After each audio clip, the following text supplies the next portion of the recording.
आवाज आ रही है ना मेरी? Yes sir. तो तीन सेक्शन है, तीनों में थोड़ा मैं तुम्हें ब्रीफ भी कर देता हूँ कि क्या क्या हमें करना होगा। Physical chemistry is mainly mathematical part of chemistry, जिसमें हमें कैलकुलेशन में ज्यादा कैलकुलेशन इन्वॉल्वमेंट होगा। लेट्स से हमारे पास केमिकल रिएक्शन है, nitrogen is reacting with oxygen to form N2O5 nitrogen pentoxide, right? So during this reaction, during the formation of nitrogen pentoxide, how many grams of nitrogen reacted with how many grams of oxygen, and the amount of the weight may be moles of the product produced. So we are going to deal in the numbers. कितना amount reactant का react किया, कितना amount product का बना, ठीक है? So हम number से डील करने वाले होंगे, कुछ कैलकुलेशन इन्वॉल्व होगा, ये सारी चीजें हम देखने वाले हैं इस फिजिकल केमिस्ट्री में, ठीक है?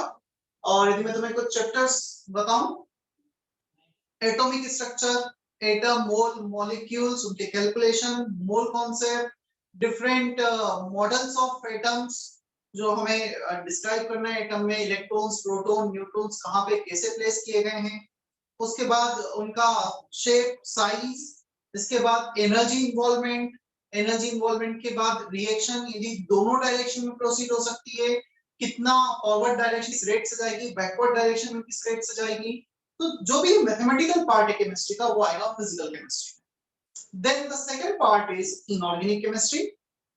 Inorganic chemistry basically it is a chemistry of elements. It mainly involve chemical reactions except that carbon.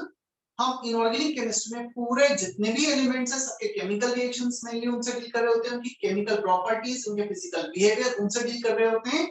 सिर्फ कार्बन को छोड़ देते हैं हम यहाँ पर, क्योंकि कार्बन को हम एक सेपरेट सेक्शन में पढ़ते हैं ऑर्गेनिक केमिस्ट्री में।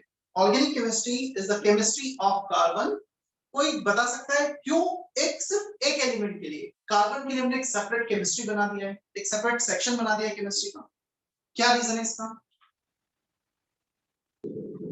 हाँ नीरज, क्या रीजन है? सर कार्बन बहुत ज्यादा नेचर में रहता है और वो बहुत बॉन्ड, उसके बहुत सारे कंपाउंड रहते हैं नेचर में, तो उसको स्टडी करने के लिए एक अलग ब्रांच है। कुछ एग्जांपल्स हमारे आसपास कहाँ कार्बन है हम? सर जैसे हमारे बॉडी में भी रहते हैं हीमोग्लोबिन के फॉर्म में, और हीमोग्लोबिन हमारे बॉडी के cell basically carbon containing compound है, राइट? और हमारे आसपास tree, plants, they are also organic compounds. So organic compound का जो रेंज था वो काफी ज्यादा था, इसलिए हमने उसे एक सेपरेट सेक्शन में रख दिया, organic chemistry. Is that okay? और बचे हुए सारे एलिमेंट्स जैसे सल्फर हो गया, सल्फर के एसिड्स हो गए, H2SO4 हो गया, NH3 हो गया, NH4 हो गया, मतलब जो भी दूसरे कंपाउंड्स थे, एलिमेंट्स थे, उनको इनऑर्गेनिक केमिस्ट्री में रखा। दोनों में ही हमें केमिकल रिएक्शंस मेनली डील करना होता है। सो ये जो वाला पार्ट है केमिस्ट्री का, थोड़ा सा ये बोल सकते हैं थियोरेटिकल पार्ट है, it is not calculative part, conceptual जरूर है। यहाँ पे काफी कुछ कॉन्सेप्ट आएंगे जिससे समझ के हमें रिएक्शंस प्रेडिक्ट भी करना होगा, but mathematical calculation will not be there much, maybe 2-3% chemical calculation हो, but ज्यादा calculation इनमें नहीं है, mainly इस part में calculation है। Is that okay? So तीनों section entirely different है। Generally दो टीचर रहते हैं, फिजिकल इनऑर्गेनिक एक टीचर पढ़ाते हैं, एक टीचर ऑर्गेनिक पढ़ाते हैं, तो दो अलग अलग टीचर्स वैसे भी रहते हैं। Again for the 10th, especially for NTSC, जो चैप्टर 11-12 में नहीं है, सिर्फ 10th स्टैंडर्ड में है। जो चैप्टर 10th स्टैंडर्ड की है स्पेसिफिक एनटीएससी के लिए, तो जो एक्सपर्ट एनटीएससी के हैं, जो कई सालों से पढ़ा रहे हैं, वो तुम्हें उस पार्ट का पढ़ाएंगे। Again at a time we will always try to keep only one teacher. ऐसा नहीं कि एक साथ तुम्हें दो टीचर या तीन टीचर पढ़ाने, ऐसा कभी नहीं होगा। एक ही सब्जेक्ट, यदि मैंने एक चैप्टर स्टार्ट किया है तो डेफिनेटली जब तक वो मेरा चैप्टर चल रहा होगा कोई दूसरा टीचर नहीं आएगा बीच में। और अगेन यदि कोई ऐसा टॉपिक आता है जो उसके बाद 10th का है, तो मैं सारे टॉपिक्स का फ्लो वगैरह भी दिया जाएगा, या और you can also collect hard copy of that planner कि किस फ्लो में चैप्टर जाएंगे। At the same time within a week you will get study material also. Group पे एक मैसेज आ जाएगा, तुम सेंटर पर आकर उसके बाद स्टडी मटेरियल कलेक्ट कर सकते हो। कुछ चीजें भी आ गई हैं, कुछ स्टडी मटेरियल कोटा से आना बाकी है। सो वहां से शायद डिस्पैच भी हो चुका है, विद इन अ वीक वो यहाँ पे आ जाएगा, तो ग्रुप पे मैसेज आएगा उसके बारे में, राइट। चलो, तो ये केमिस्ट्री का जस्ट मैंने इंट्रोडक्शन दिया, किस पार्ट में डिवाइड किया है, कैसे हमें फ्लो जाना है, वो भी तुम्हें थोड़ा सा एक आइडिया दिया है। स्पेशली 10th में the chapters which are related to 11th and 12th, वो 11 12 के टीचर सीनियर टीचर्स ही कवर करेंगे, और जो 11 12 से रिलेटेड नहीं है वो एक जो 10th के एक्सपर्ट टीचर हैं वो कवर करेंगे। इसमें डेफिनेटली इन केमिस्ट्री स्पेशली ऐसा नहीं होगा कि मैंने 10th में एक चैप्टर कवर किया है 12th का, जैसे मेटलर्जी में बताता हूँ। Metallurgy is a part of 10th standard as well as 12th standard NTSC. तो एनसीईआरटी बुक को हम देखेंगे तो 10th का भी पार्ट है वो, 12th का भी पार्ट है, बट 12th में जो डेप्थ है for metallurgy that is quite vast in comparison to 10th. So whenever I am going to teach you that topic in the 10th standard, मैं 10th का तो पूरा कवर करूंगा ही अच्छे से, उसमें 12th तक लेवल तक जाएंगे, ताकि हमारा वो जो एफर्ट्स उसका रिपीटेशन ना हो, तुम्हें 12th में वापस से सब कुछ ना करना पड़े, राइट। क्या कहीं कुछ ऐसा फिर तो नहीं हो रहा है कि मेरी वॉइस कट हो रही है या वीडियो थोड़ा अटक रहा है? नहीं sir. No sir. No sir. ठीक है, चलो। और शायद मैंने अपने आप को इंट्रोड्यूस भी नहीं किया, वैसे तो कल ओरिएंटेशन सेशन में कर दिया था, स्टिल मैं एक बार और अपने आप को इंट्रोड्यूस कर देता हूँ। फर्स्ट लेक्चर है आज। मतलब मेरा जो कोड है वो एसजीसी से होगा। तुम जब भी टाइम टेबल दोगे कोड यदि एसजीसी है, मतलब स्वप्निल जैन केमिस्ट्री। और मैं बेसिकली केमिस्ट्री एचओडी भी हूँ यहाँ पे नासिक सेंटर पर for both the section, junior and senior section, and I am a graduate from IIT Delhi chemical engineering almost like 11 years back, 2000 में मैंने बीटेक किया था वहां से। तो मे भी पॉसिबल काफी बच्चे मुझे पहले से जानते हो, कुछ ओरिएंटेशन सेशन में, कुछ हमारे सेमिनार में कभी न कभी इंटरेक्शन हुआ हो, कुछ स्टूडेंट नए हो। मेरा फोन नंबर वही है जो शेयर जिससे लिंक शेयर की गई है, तुम सेव कर सकते हो phone number. And whenever you get any problem, you can message me on WhatsApp, you can call me. Definitely, like I'll be in lecture, I may not pick your call, but तुम उसके बाद एक message drop कर सकते हो। तो जब तक हम एटलीस्ट ऑफलाइन में टच में नहीं आते हैं, तो ये first 1 2 I don't know how many months, क्योंकि ये कोविड सिचुएशन ऐसी है कि हम कोई भी प्रेडिक्ट नहीं कर सकते कितना चलना है, 1 महीने 2 महीने 4 महीने, बट जब तक भी चलेगा हम एटलीस्ट कम्युनिकेशन गैप कहीं ना रखें। क्लियर? चलो, और बेस्ट है जब मैं पढ़ा रहा हूँ तो मैं कुछ डाउट आता है उसी टाइम पे तुम क्लियर कर लो, वेट ही मत करो बात का कि हम बाद में पूछेंगे क्या करेंगे। तुम्हें जो भी डाउट हो, सिंपल है टफ है, कोई फर्क नहीं पड़ता उससे। Am I right? Is that okay? Yes sir. Yes, sir. चलो, और one more thing, you always need to enter with your name in meeting room, क्योंकि अटेंडेंस होती है, अटेंडेंस नाम लेके नहीं होगी ना। मतलब मैंने तुम्हें कोई क्वेश्चन दिया, बीच में मुझे 2 मिनट का टाइम मिला, 2 मिनट में मैंने अटेंडेंस चेक कर ली, यदि मुझे जो अटेंडेंस लिस्ट में तुम्हारा ऑफिशियल नेम है वो नाम नहीं दिखा तो डेफिनेटली मैं एब्सेंट लगा दूं। तो हमेशा तुम्हें अपने नाम से इंटर होना है। मैं रीनेम होने का ऑप्शन अभी दे देता हूं, ताकि यदि कोई बच्चा अपने नाम से इंटर नहीं हुआ है तो अपने नाम से इंटर हो जाए, यदि किसी और आईडी से इंटर हुआ है। चलो,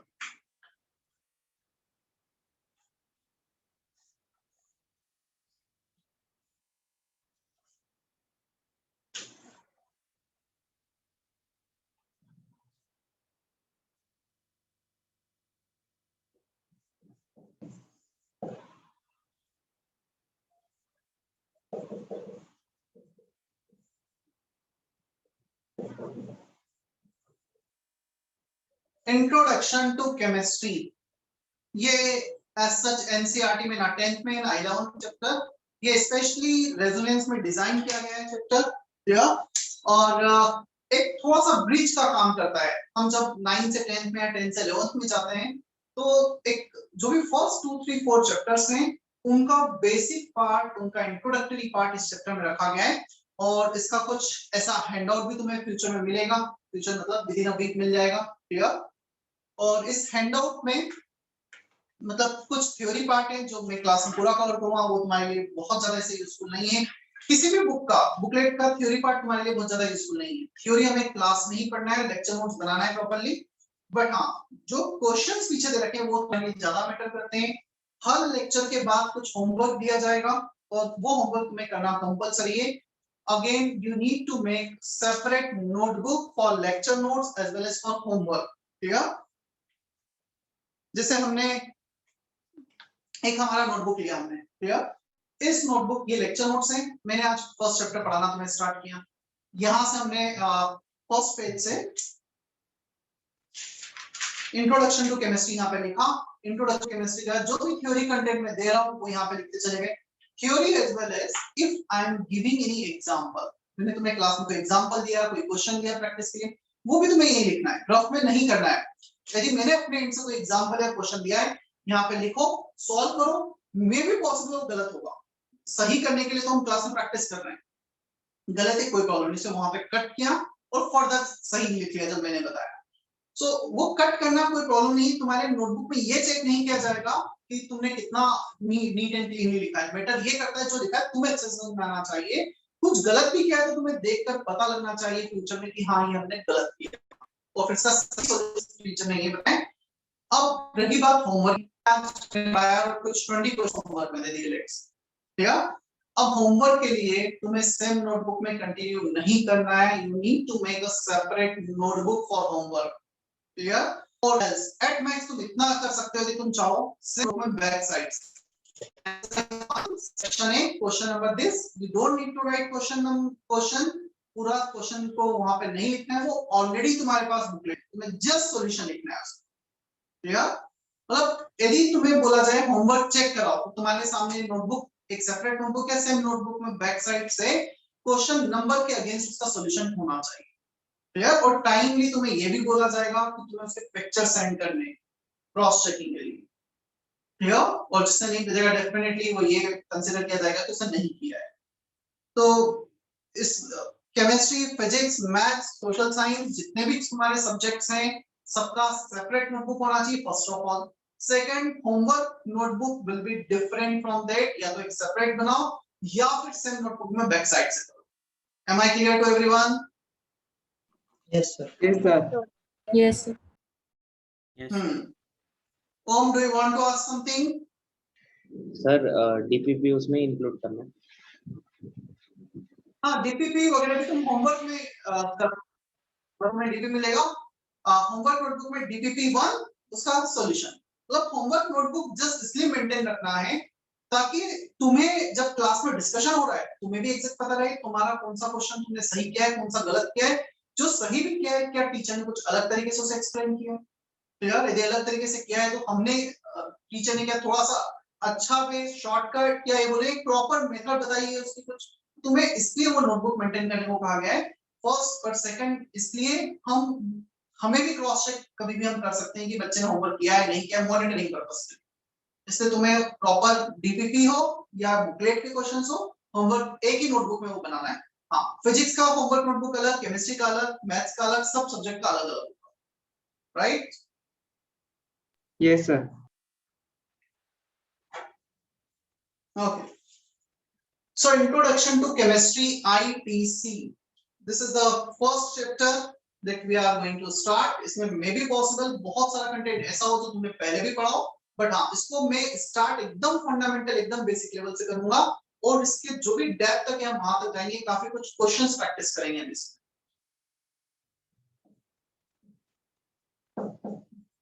Matter. What is matter? Manas, Manda, any one of you? क्या होता है matter? Sir, matter is anything that occupies space and has mass. अच्छा, तो इसका मतलब क्या जो भी इन्वायरमेंट में प्रेजेंट है, जो भी हमारे आसपास प्रेजेंट है, सब मैटर है, या कुछ ऐसा भी प्रेजेंट है जो मैटर नहीं है? Sir, सब मैटर। पहले तो मैं तुम्हारी डेफिनेशन लिखता हूँ। तुमने मैटर को डिफाइन किया, anything around us which has certain mass and occupy some volume. Clear? इसको हम मैटर बोलते हैं। Now anything around us which is not a matter, जो मैटर ना हो, ऐसा कुछ हमारे आसपास? Fire, light, sir matter resistance भी ऑफर करता है, मैटर क्या करता है? Offers resistance. किसको? रेजिस्टेंस किसको ऑफर करता है?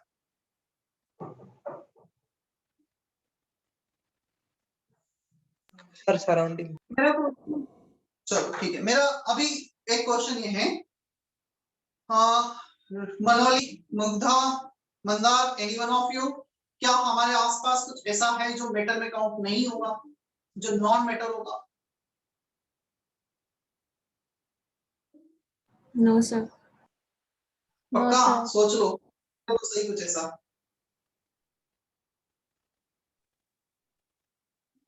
बताओ क्या है? light, लाइट, रेडिएशंस, कभी सुना है 1 kg रेडिएशन, 2 kg रेडिएशन? क्या उनका कुछ मास होता है? क्या उनका कुछ वॉल्यूम होता है? नहीं होता है। तो ऐसी चीजें होती हैं जो नॉन मैटर में भी काउंट होती हैं, रेडिएशंस, ठीक है? और भी चीजें होती हैं, बट हाँ, एक जस्ट सिंपल सा एग्जांपल जो हमारे आसपास, अब रेडिएशंस होती हैं, ये तो पक्का है इसे, उनका ना चार्ज, उनका ना मास होता है, ना उनका वॉल्यूम होता है, ठीक है? ओके, मैटर का डेफिनेशन हुआ, और इवन हम यदि केमिस्ट्री को डिफाइन करते हैं ना, so one of the definition of chemistry is, chemistry is a subject of matter in which we need to describe, we need to study properties, characteristics of a matter, उसके physical behavior, उसके chemical properties, उसका mass, उसका volume, यही सब कुछ हमें study करना होता है, ठीक है? चलो, तो ये मैटर की डेफिनेशन हो गई, कॉपी कर लिया सभी ने इतना? Yes sir. Yes, sir. Yes, Yes, sir. sir. Now matter can be distinguished into 3 categories.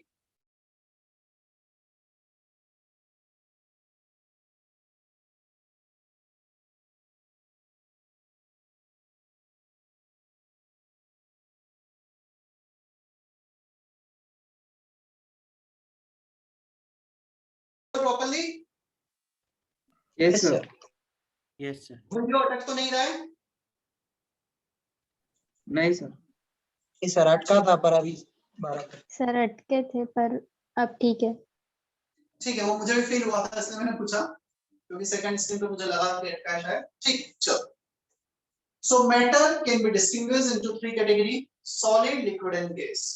Now the question is, on what basis, on what criteria we can distinguish them? हम किसी matter को solid बोलें, किसी को liquid बोलें, किसी को gas बोलें, इसका क्या क्राइटेरिया है, क्या ऑब्जर्वेशन है जिसके बेसिस पर हम उन्हें डिफरेंशिएट करेंगे, डिस्टिंग्विश करेंगे? बता सकते हो कोई, क्या क्राइटेरिया है? Sir Physical- density, volume, intermolecular space, Intermolecular and force. space, attraction. Compressibility. The physical and chemical characteristics. एक मिनट, ये 4 फैक्टर जो बोले, डेंसिटी, वॉल्यूम और कंप्रेसिबिलिटी, और एक और कोई कुछ बोला था, Intermolecular all space and these 3-4 factors are same. मैंने इंटरमॉलिक्यूलर डिस्टेंस कम कर दिया, डेंसिटी बढ़ गई, कंप्रेसिबल हो गए, मतलब बेसिकली चारों फैक्टर एक दूसरे से मिलते जुलते हैं, तो ये 4 अलग अलग फैक्टर नहीं है, एक ही फैक्टर है, ठीक है? और इस फैक्टर को मैं डिनोट कर रहा हूं इंटरमॉलिक्यूलर फोर्स ऑफ अट्रैक्शन से। Intermolecular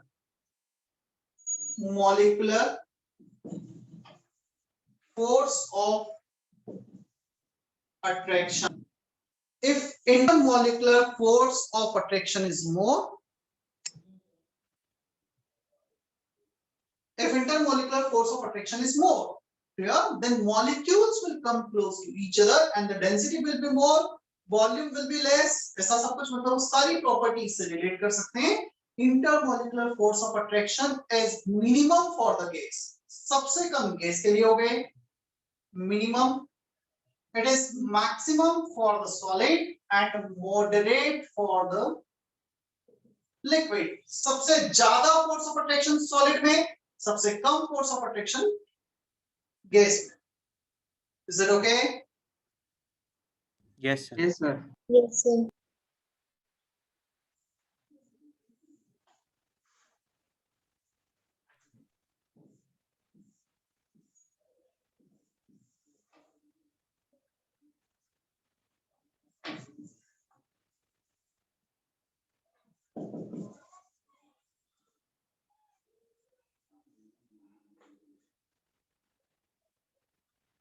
next thermal energy. क्या होता है thermal energy? Amount of heat present. Temperature, amount of heat present. नहीं, ऐसा नहीं है, थोड़ा सा और एप्रोप्रिएट वे में बोलो। अमाउंट ऑफ हीट प्रेजेंट मतलब हीट क्या होता है? किसी में हीट प्रेजेंट ऐसा होता है क्या? So when rise in Energy. temperature leads to the collision of atoms. चलो, थर्मल एनर्जी को मैं कुछ ऐसे डिफाइन कर सकता हूं। Energy associated with the molecules of a system due to movement or motion। so किसी भी सिस्टम में जो मॉलिक्यूल्स है उनका जो मूवमेंट है उसके कारण जो एनर्जी उनसे एसोसिएटेड है, that is called thermal energy. When we increase the temperature, movement motion of all the molecules increases. जैसे तुम उसे हीट प्रोवाइड करोगे, टेम्परेचर बढ़ाओगे, उनका मूवमेंट बढ़ेगा। मूवमेंट बढ़ेगा मतलब थर्मल एनर्जी बढ़ेगा। क्लियर? यदि किसी भी एक गिवन टेम्परेचर पे हम बात करें थर्मल एनर्जी की, तो सबसे ज्यादा थर्मल एनर्जी किसकी होगी? सबसे ज्यादा मूवमेंट किसका होगा? Yes. गैस का। So it is maximum for the gas, minimum for the solid, and moderate for the liquid. Is that okay? Yes, sir. कर लो कॉपी जल्दी से।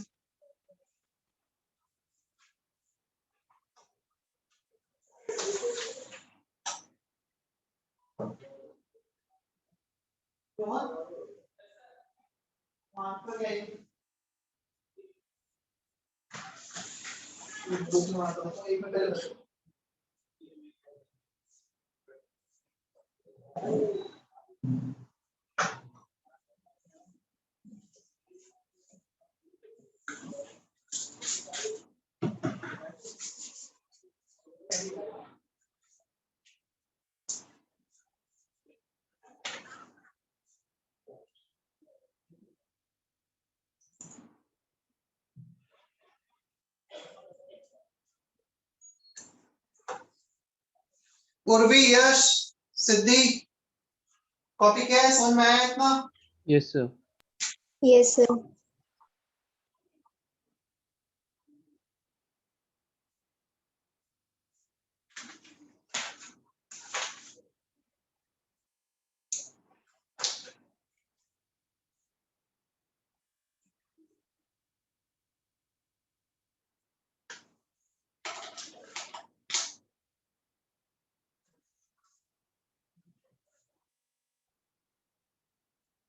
रब कर दूं मैं? सभी ने कॉपी कर लिया है?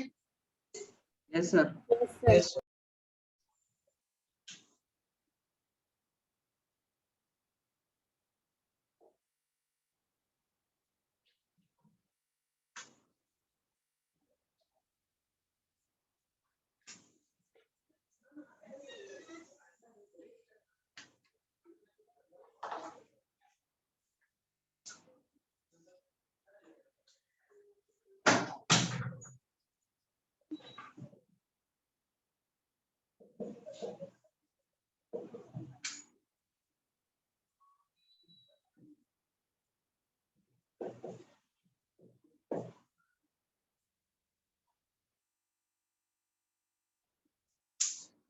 Dalton's atomic model.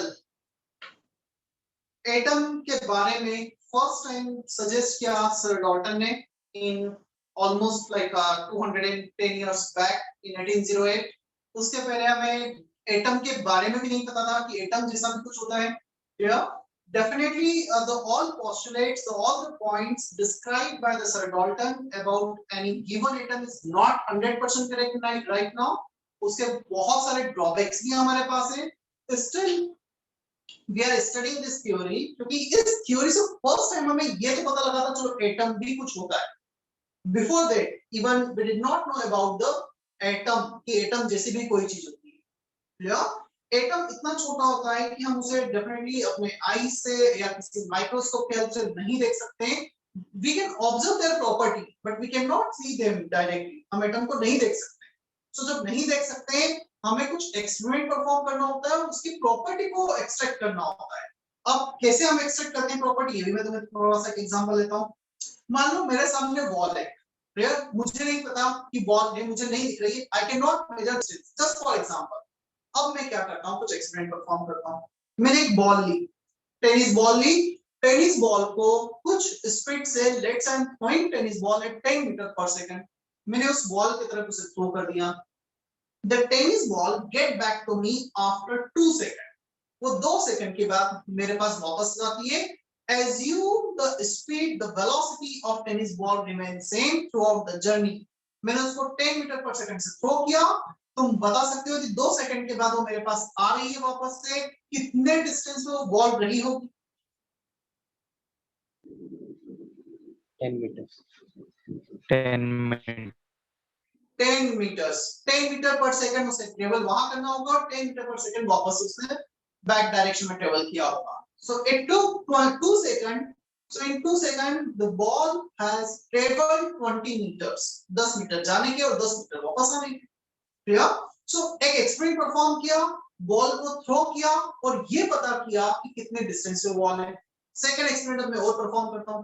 अब मैंने क्या किया, एक उस बॉल में कहीं विंडो है, जस्ट फॉर एग्जांपल, मुझे ये पता करना है विंडो है या नहीं है। मैंने छोटे छोटे पार्टिकल्स को थ्रो किया, कुछ पार्टिकल टकरा कर वापस आ गए, कुछ पार्टिकल टकरा कर वापस नहीं आए। क्या मैं इससे ये कंक्लूड कर सकता हूं, there are some holes, some porous kind of thing in the wall, ताकि वो उससे क्रॉस हो गए, वापस नहीं आए बैकवर्ड डायरेक्शन। सो मैं नहीं देख सकता हूं क्या है, but I can perform some experiment. So with the help of that experiment I can जज समथिंग, ऐसा होगा या ऐसा नहीं होगा। I can conclude something, it may be possible. जो मैंने कंक्लूड किया है वो उस एक्सपेरिमेंट के बेसिस पे जो भी कंक्लूड किया है, जो मैंने फील किया, मैंने ऑब्जर्व किया और मैंने सोचा कि ऐसा कुछ रहा होगा। हो सकता है 10 साल बाद वही एक्सपेरिमेंट या उससे थोड़ा वेरिएबल एक्सपेरिमेंट कोई परफॉर्म करे और उससे अलग उसको रिजल्ट मतलब सेम मिले बट इंटरप्रिटेशन अलग हो, ठीक है। और इंटरप्रिटेशन अलग हो तो वो एक अलग मॉडल सजेस्ट कर दे कि बॉल नहीं है यहाँ पे तो इसके कारण ऐसा होगा। सो अलग अलग टाइम पे साइंटिस्ट अपने मॉडल सजेस्ट करते हैं, कुछ पॉइंट्स उनके सही होते हैं लॉन्ग टर्म तक, कुछ नहीं भी होते। और इवन आज जो एटम का मॉडल एक्सेप्टेड है, मे बी पॉसिबल आपसे 10 साल 20 साल के बाद कोई नई थ्योरी आ जाए। हम जो आज पढ़ रहे हैं हमें लग रहा है कि ये मॉडल सही है, उसमें कुछ ड्रॉबैक्स आ जाए 10-20 साल के बाद। सो तो साइंस डेली कुछ ना कुछ नया इवॉल्व होते जा रहा है। तो हमें जो भी मॉडल है किस बेसिस पे वो सजेस्ट किया है, क्या लॉजिक है, वो समझना बेसिकली जरूरी है। और कोई भी मॉडल 100% गलत नहीं है। यदि 100% कोई गलत था तो हमारे सिलेबस में वो गई नहीं। हमारे सिलेबस में मतलब कुछ ना कुछ उसमें डेफिनेटली सही रहा होगा, कुछ गलत रहा होगा, मे be possible. Is it okay? Yes, sir. Yes, sir. अच्छा, ये एटम वर्ड कहां से आया, किसी को आइडिया है? The word atom means what?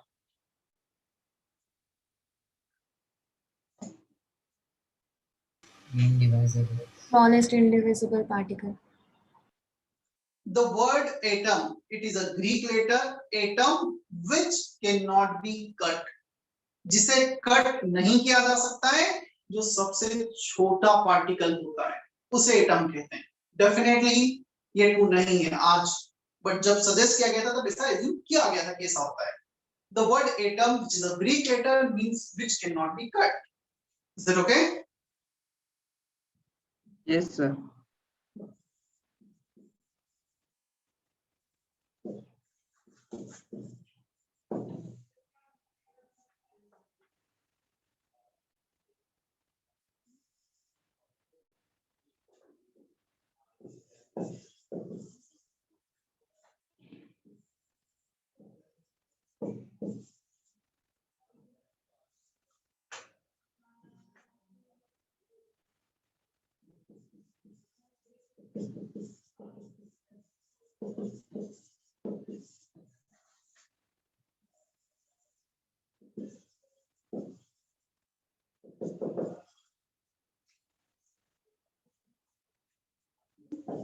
You need to write all this thing in your lecture notes. Atom is the smallest part of a matter.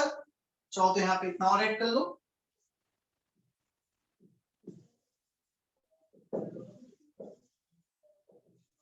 Part of a matter which can participate in a chemical reaction. Clear? And this point is true till now. Atom वो सबसे छोटा part है जो किसी भी chemical reaction में participate कर सकता है. आज भी करेक्ट माना जाता है इसे.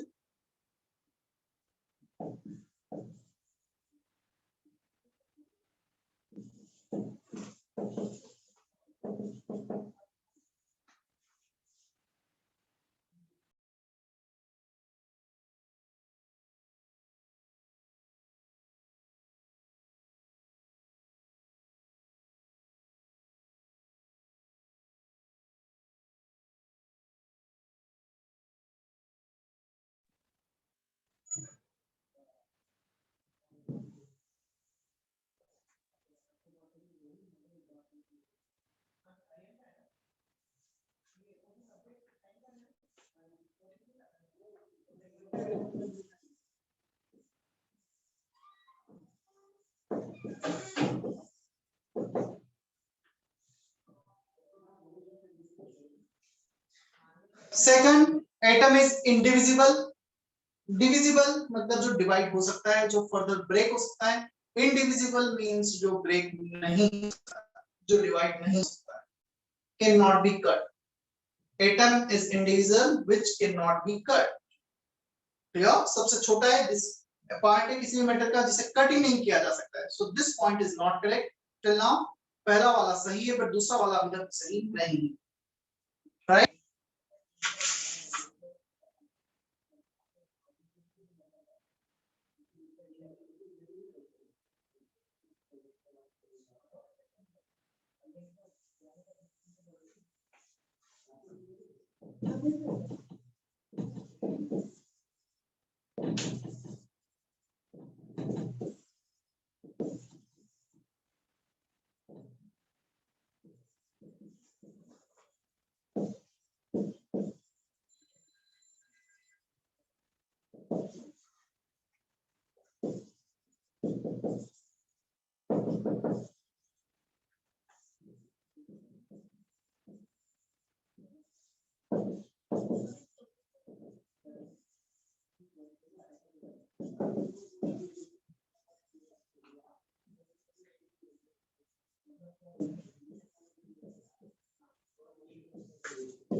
जल्दी से कॉपी करो सारे पॉइंट्स मैं एक्सप्लेन करता हूं फिर.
Siddhi Suryavanshi is not present.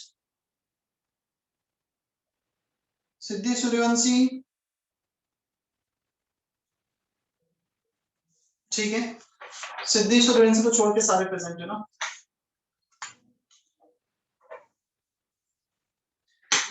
चलो मैं एक्सप्लेन कर देता हूँ ये सारे points.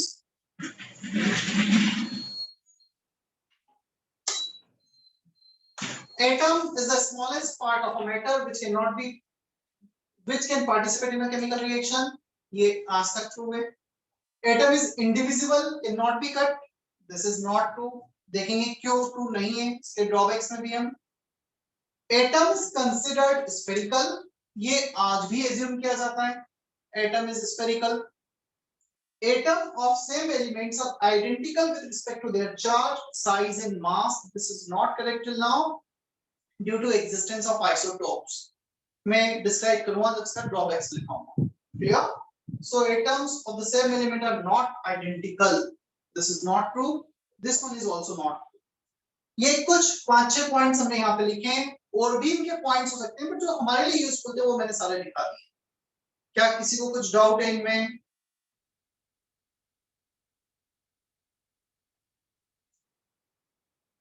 Is that okay? Yes, sir. Yes, sir. Yes, एक और पॉइंट लिख लेते हैं।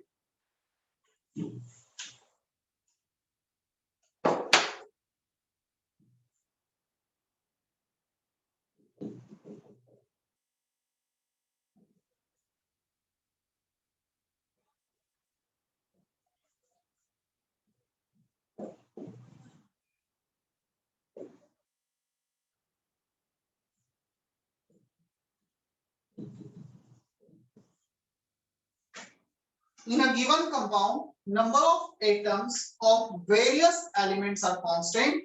तुमने CO2 लिया, CO2 तुम कहीं से भी लेके आ जाओ, carbon dioxide, the number of carbon atom is always 1 and the number of oxygen atom is always 2.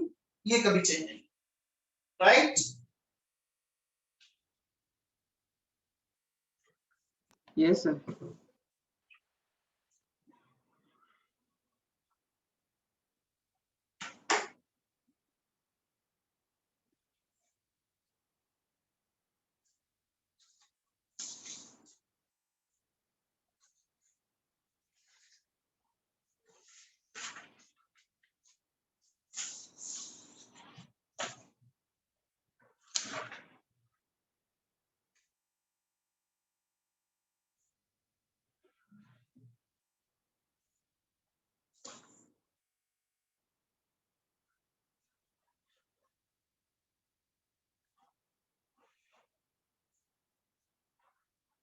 चलो अब इसमें ये जो एटॉमिक मॉडल था इसमें कुछ करेक्शन किए गए, और करेक्शन करके इसे मॉडल एटॉमिक हाइपोथेसिस बोला गया।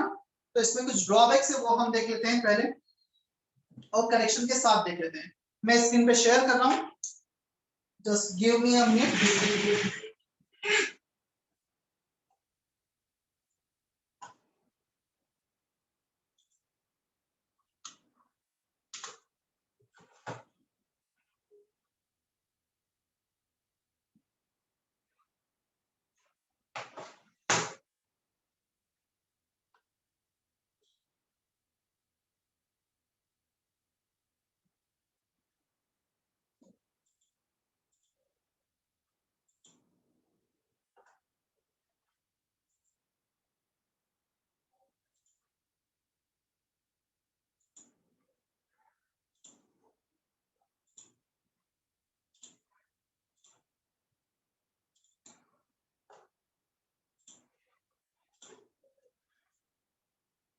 क्या स्क्रीन सभी को दिख रही है properly? Yes, sir. yes, Yes, sir. sir. Yes, sir. Yes, sir. Modern atomic hypothesis. चलो पहले हम पढ़ते हैं, फिर कॉपी करना तुम। हाँ प्राप्ति, पढ़ना चालू करो। Modern atomic hypothesis. The main modifications made in Dalton's hypothesis as a result of new discoveries about atoms are: first, atom is no longer considered to be indivisible. Second, atoms of the same element. atom is no longer considered to be indivisible due to existence of electron, proton, and neutron. जो electron proton neutron exist करते हैं clear, वो atom से छोटे particle है, atom को further divide किया जा सकता है, इसलिए उन्हें इंडिविजिबल कंसीडर नहीं किया जाता। Continue. Atoms of the same element may have different atomic weights. Example, isotopes of oxygen O16, O17 and O18. ठीक है, atoms of the same elements may not be identical with respect to their charge, size and mass. Oxygen 16, 17, 18 तीनों ही oxygen के atoms हैं, but they can have different mass. Similarly, carbon 12, carbon 14 दोनों ही carbon है, but they can have different mass also. So isotopes same atomic number but different mass number. Clear?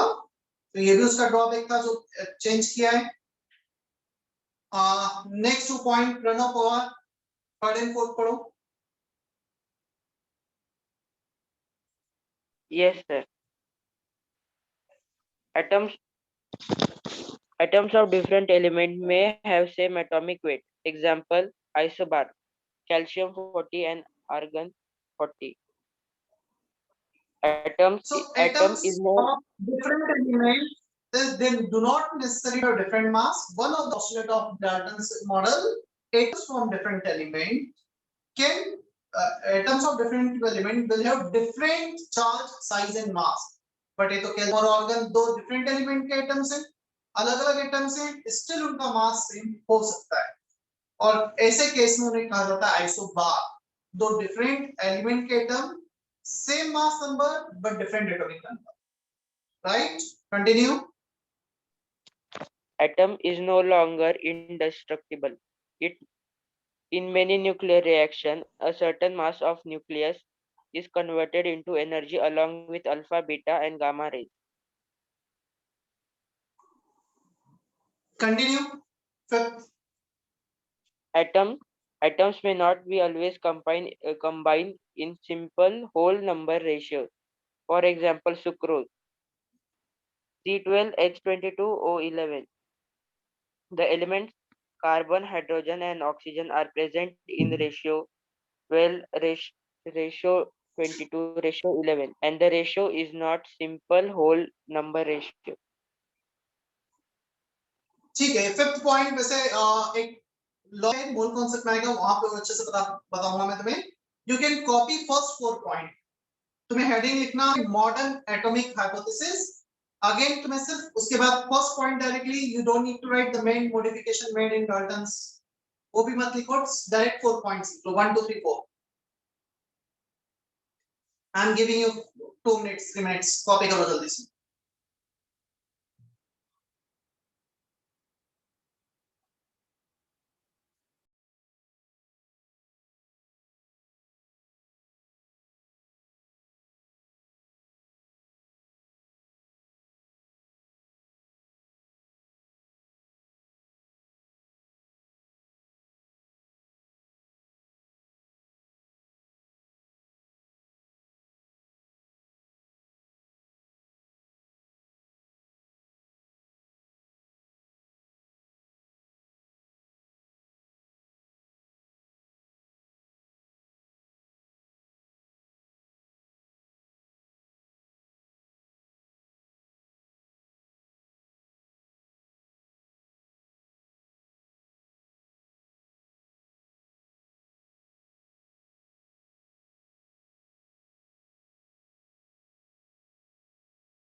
Copy कर लिया क्या सभी ने? नहीं sir. You just need to copy till along with alpha beta gamma rays. यही तक copy करना है.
Done, sir. ठीक है. सभी का हो गया है? Yes, Yes. sir. Yes, sir. Yes.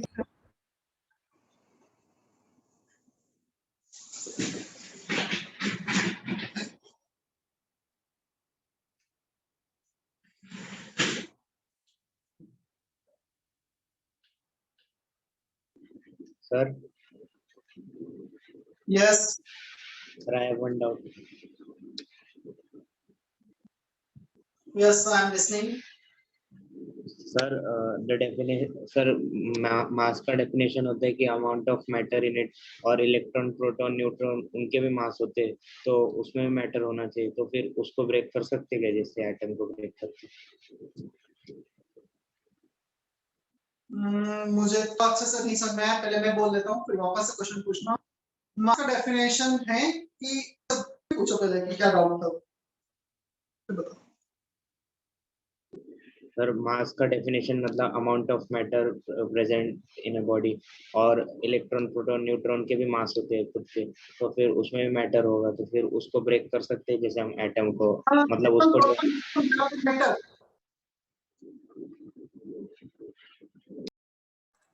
Works में डिवाइड होते हैं.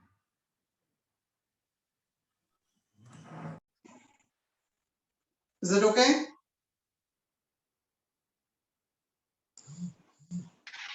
सर आपकी आवाज नहीं. Wait for a minute.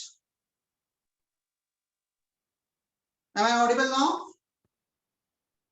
Yes, sir. Yes, sir. Yes, sir. Electron, proton, neutron, they are also matter. कोई मैटर ही है, या वो भी मैटर का ही पार्ट है. कोई डाउट इसमें भी?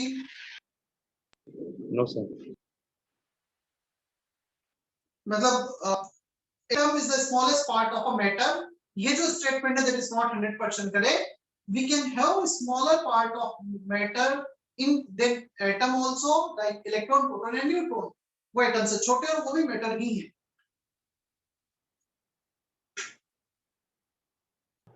Sir, one doubt. Yes. Sir, in that fourth point, they have told that atoms are no longer indestructible. So then the law of conservation of mass is true or false? See, law of conservation of mass is not correct during nuclear changes. यदि nuclear में कुछ changes हो रहे हैं, we have one equation that is equal to mc square. Some mass can be converted into energy. Mass cannot be conserved when there is an interconversion of mass and energy. तो हम ये बोल सकते हैं बजाय लॉ ऑफ मास कंजर्वेशन के it is more appropriate to say mass plus energy is convert. तो Yes, कुछ मास एनर्जी में कन्वर्ट हो सकता है और यदि वेरिएशन नहीं हो रहा है mass not converting to energy, जिसे हम जनरली न्यूक्लियर चेंजेस बोलते हैं, वो नहीं होगा, then mass is always conserved. Clear? yes sir. चलो हम आते हैं एटम और मॉलिक्यूल पर।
Atom and molecule. Atom is the smallest part of a matter which can participate in a chemical reaction. It may or may not exist independently. Helium का एक atom, neon का एक एटम independently exist कर सकते हैं, but nitrogen single atom is not that much stable. It exists in the form of molecule, N2 के form में exist करेगा. So atom, कुछ एटम independently exist कर भी सकते हैं, कुछ नहीं भी करेंगे. Molecule, it is a group of two or more atoms of same kind. हो सकता है same type के एटम हो, जैसे N2 है, or maybe of different type, different kind. दो या उससे ज्यादा एटम या तो सेम टाइप के हो या अलग भी टाइप के हो सकते हैं, उस ग्रुप को हम मॉलिक्यूल बोलते हैं. They can exist independently. हम CO2 के एक मॉलिक्यूल को सैंपल से सेपरेट किया जा सकता है, इंडिपेंडेंटली एग्जिस्ट करता है. N2 CO2 NH3 glucose C6H6 C6H12O6। तो ये जो सारे एग्जांपल हैं बेसिकली वो मॉलिक्यूल के ऊपर। बेसिक आइडिया क्लियर है? Yes, sir. Yes, sir.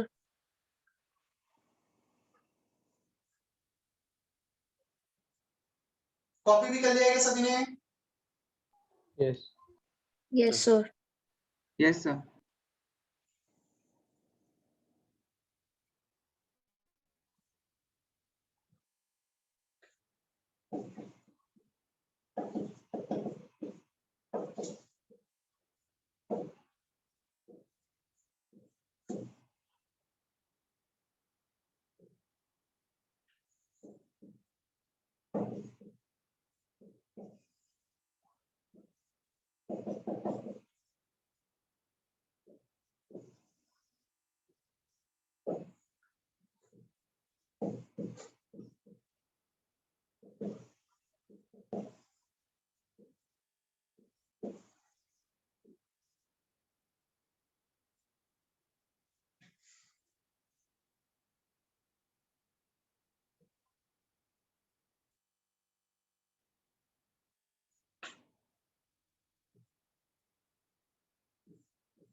मैं वेट कर रहा हूँ, कॉपी करो फिर एक्सप्लेन करता हूँ।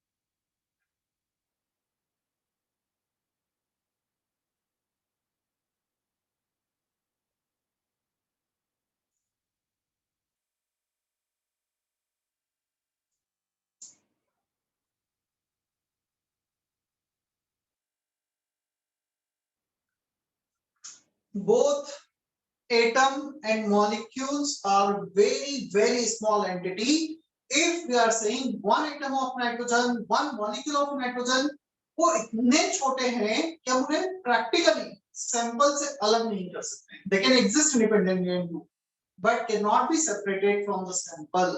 N2 को सैंपल से सेपरेट नहीं किया जा सकता है। क्लियर? सो दोनों ही बहुत छोटे नंबर हैं, उनको मेजर करना, उनको प्रैक्टिकली ऑब्जर्व करना पॉसिबल नहीं होगा। अब आते हैं मोल पर। काफी बार हमें ऐसा लगता है एटम मॉलिक्यूल मोल, एटम और मॉलिक्यूल से रिलेटेड है। Mole is nothing but just unit to quantify.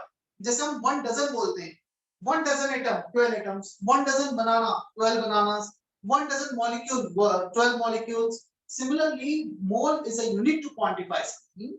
1 mole means this many particles. 6.02 10 to the power 23 particles. ये नंबर कहां से आया, इसका बेसिक डेफिनेशन क्या है वो भी देखेंगे। बट हमने बोला 1 mole atom, that means this many number of atoms. 1 mole molecule 6.02 10 to the power 23 molecules. और 10 to the power 23 1000000 up to 23 which is very large quantity. Clear? तो बहुत बड़ा नंबर है। in comparison to one atom or one molecule. इन्हें simple से separate नहीं किया जा सकता, but yes, it is very large number and can be separated from a sample. एक मोल एटम को, एक मोल मॉलिक्यूल को सैंपल से सेपरेट किया जा सकता है. Is that okay? Yes, Yes, sir. sir.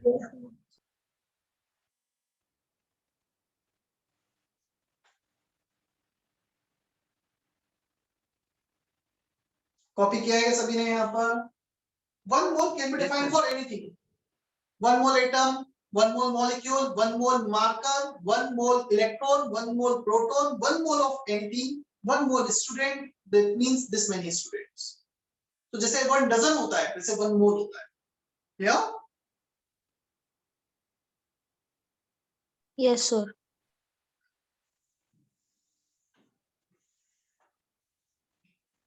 इसका जो IUPAC ने एक्सेप्टेड डेफिनेशन है वो भी देख लेते हैं 1 मोल का.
ये IUPAC accepted definition है.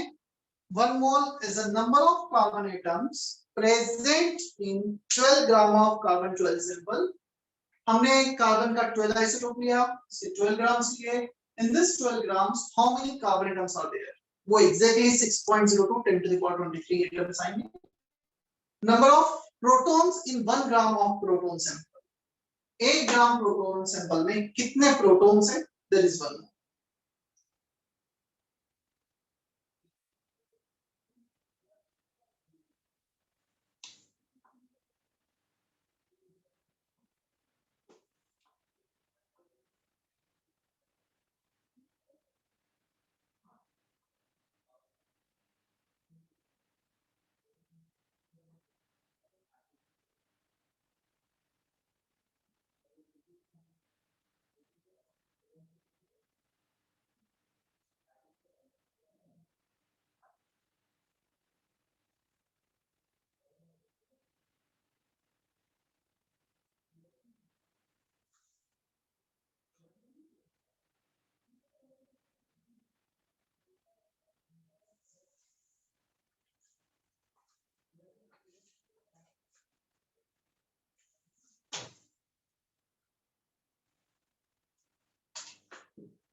इस नंबर को 6.02 10 to the power 23 पार्टिकल्स को एवोगाड्रोस नंबर भी कहा जाता है, रिप्रेजेंटेड बाय Na.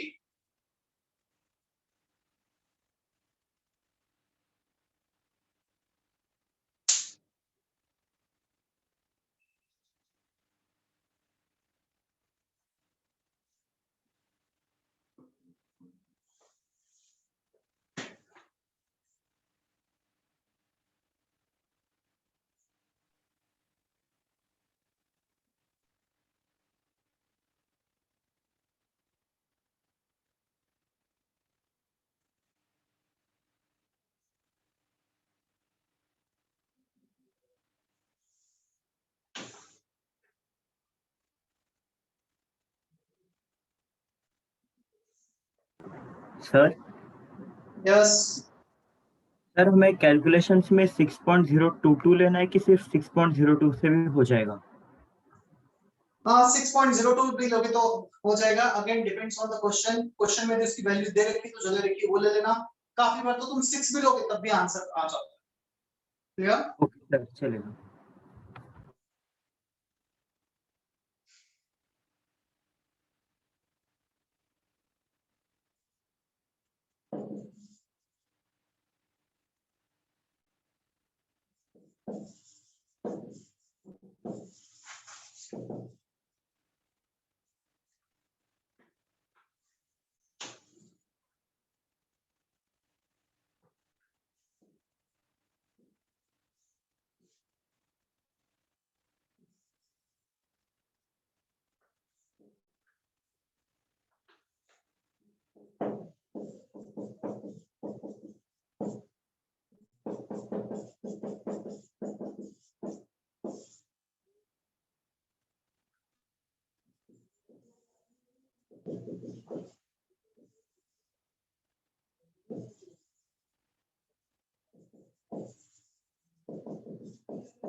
कॉपी करो पूरा, फिर एक्सप्लेन करता हूँ सभी।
देखो, charge for electron, proton, neutron may be possible, काफी बच्चों को पहले से पता हो, नहीं पता होगा तो हमें ये याद रखना है, यूनिट कूलम में इसका नेगेटिव और इसका positive with the same magnitude.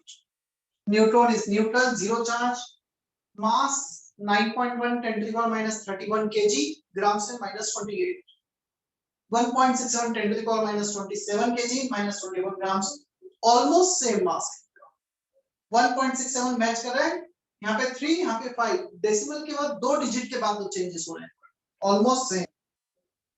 अब कब आता है रिलेटिव चार्ज और रिलेटिव मास क्या है? रिलेटिव चार्ज और relative mass, the word relative means we need to divide by something. हमने यहाँ पे चार्ज को चार्ज ऑफ प्रोटॉन से डिवाइड किया with respect to proton. Relative charge, charge of the substance upon charge of proton. Relative mass, mass of the substance upon mass of proton. So proton को proton के charge से divide किया +1, proton को proton के मास से divide किया 1. 0 by this, charge of neutron upon charge of proton 0. Charge of electron by charge of proton -1. Mass of proton by proton 1, neutron by proton is also 1, almost same mass है. Now mass of electron by proton, इसको इससे divide करोगे तो roughly 1837 आएगा। Is that okay? Yes, sir. yes sir. चलो, कोई doubt यहाँ तक किसी को? क्या इतना क्लियर है? Yes, sir. Yes sir. Yes. Yes sir. ठीक है, जस्ट आज बेसिक्स कुछ हुआ है, होमवर्क में आज नहीं दे पाऊंगा क्योंकि अभी कुछ थोड़ा मैं और आगे करना बाकी है, उसके बाद ही मैं क्वेश्चंस वगैरह दे पाऊंगा। उसके बाद हम नेक्स्ट लेक्चर में ही कंटिन्यू करते हैं। मुझे सिर्फ यहाँ पे 2 पार्टिकल और डिफाइन करना है। Alpha particle which is helium plus plus ion, is the combination of 2 protons plus 2 neutrons. 2 proton 2 neutron की कॉम्बिनेशन को अल्फा बोलते हैं। And one more beta particle which is beam of electron, मतलब इसका charge 2 electron के बराबर होगा, मतलब इलेक्ट्रॉन के बराबर होगा, इलेक्ट्रॉन ही कुछ और नहीं। Is that okay? इसका तुम यदि रिलेटिव चार्ज पूछोगे 2 प्रोटॉन का charge +2 relative charge, relative mass पूछोगे so mass of 2 proton and 2 neutron, 2 proton 2 neutron, mass will be 4. इसका चार्ज -1 और मास 1/1837, जो इलेक्ट्रॉन की प्रॉपर्टी। क्या क्लियर है? Yes, sir. Yes sir. चलो कॉपी कर लो। नेक्स्ट लेक्चर तुम्हारा 30 मिनट्स के बाद होगा as per time table.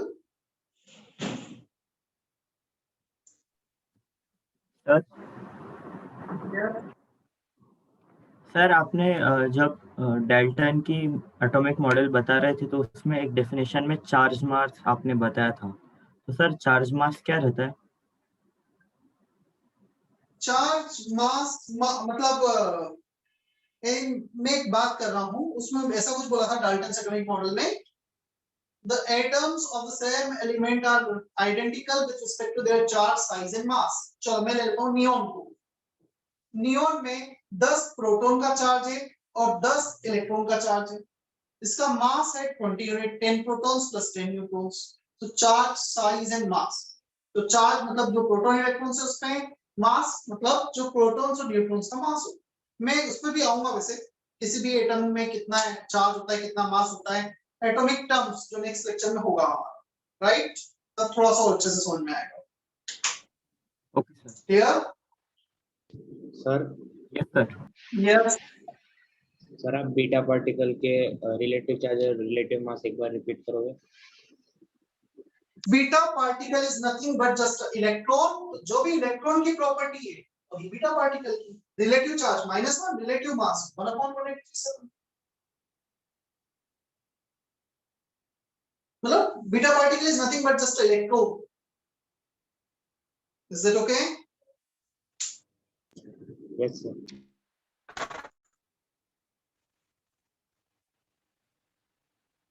Namisha clear है यहाँ तक? सोहन, उर्वी? हाँ sir, clear. Yes, sir. Okay, then I'm ending the session.